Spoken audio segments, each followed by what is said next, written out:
Hi, welcome to my home and back to the work from home series that we started a couple of weeks ago. One of the things I saw in the last couple of weeks is that communicating is not so easy when we are doing it virtually. And one of the things that we always believe that if we have better tools or better technology, that means we'll have better virtual communication. That's not true, you know. And so I want to talk about 5 things today that really are 5 best practices that I picked up from MIT that help teams to have better virtual communication. So the first tip or the first kind of advice is you got to match the technology with the task. So what do I mean by this? So most of the time, right, we like to use technology that we are very familiar or comfortable with. So we are very comfortable with email. Okay, let's use email. We're very comfortable with Google Hangouts. Just let's use Google Hangouts or Zoom or whatever it is. We tend to use technology that we are comfortable with. But really the idea is to match technology with the task. So there are certain tasks, for example, if you think of information richness that you need to convey, this is the capacity to transfer non-verbal cues effectively, right? Now, that can be transferred, some tasks, for example, I'll give you an example, email and chat. Email and chat is really to push out information. So, kind of basic chat, you talk about Messenger, where you're putting text-based content out. It's really to say, hey, here's some information and that's about it. Now, you want to do things that are a little bit more complex, that require some sort of problem-solving skills, then you need to go to slightly more complex tools, things like web conferencing or Hangout or Zoom, areas where they are more interactive and it allows for complex tasks to be completed, right? So tip number 1, match the technology with the task. So when you want to communicate virtually, figure out what you're trying to communicate. Is it just information? Yep, an email will suffice or WhatsApp will be fine. But if it's something to do with solving a problem or negotiating or something relatively complex, especially when it comes to helping resolve contentious issues, right? If you have a contentious issue, you don't do it via email. That's really bad. You got to do it face-to-face, and that's where the little bit complex technologies will be much better suited in terms of your communication. So that's number 1. Number 2, make intentions clear. Now this is especially true for text-based writing, because when you use text-based communication, generally, which is probably about 80-90% of our communication, right? When we work from home, we tend to do a lot of emails, we tend to write lots of WhatsApp messages and so on and so forth. You have to bear in mind that people tend to be less guarded and very much more negative in writing. So when you write, you tend to be in a negative, you tend to write in a way that has your own filters, right? Because you're a bit negative, and remember, negativity works both ways. When a person reads something, they use it according to their own lens, and they tend to interpret it somewhat negative. So if they feel something is wrong, you may not have meant it that way, but people misinterpret it and they get angry and they get worked up. Why is this? Because people see things with different lenses. Now all of us have different experiences, and this causes to have different lenses. And so when we want to communicate, make our intentions super clear. Be very clear about what we're trying to say, and if possible, after that, follow up with non-text-based communication. Follow up with a call, where you can just have a chat, or a visual call where you can do a video call. So that's tip number 2. Make intentions clear. Tip number 3 is stay in sync. Now remember, when team members don't interact face to face, right, the risk of losing touch and kind of not knowing what people are working on tends to happen.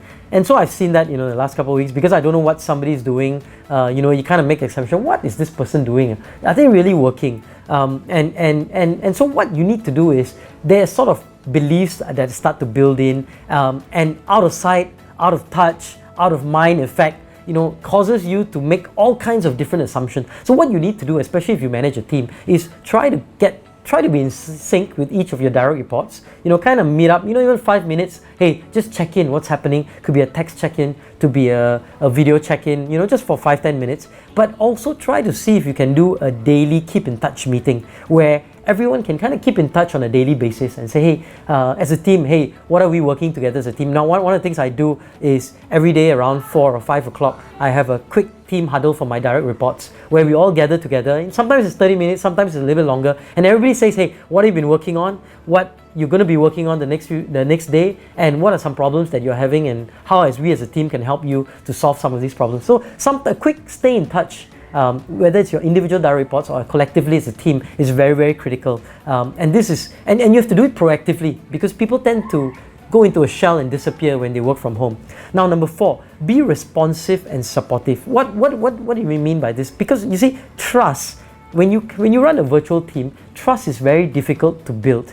And trust is very important in every team. You need to have trust. And deep-seated trust for collaboration to happen. And the best way to build trust is when you start working and collaborating together. Now, one simple way I always say is, if make it a point that everybody needs to respond very quickly or very promptly. If they get an email, respond promptly. If they're on a call and they have some follow-up, respond promptly and say, hey, here's what I'm going to do, and here's my list of how. And when you've done it, kind of quickly respond, because that is the best way to build trust. When people see that, hey, we've given you a task and immediately you've accomplished it, trust starts to be engendered into the team, and over time that trust starts to permeate, and people start to, hey, no problem, if it's John who's doing it, or if it's Ali who's doing it, or whoever, I know this person is on the ball, I can trust that person, this thing is going to get done. And that's what you need to be. So be responsive and supportive, I think, is the best way to build trust in an organization and in your virtual team.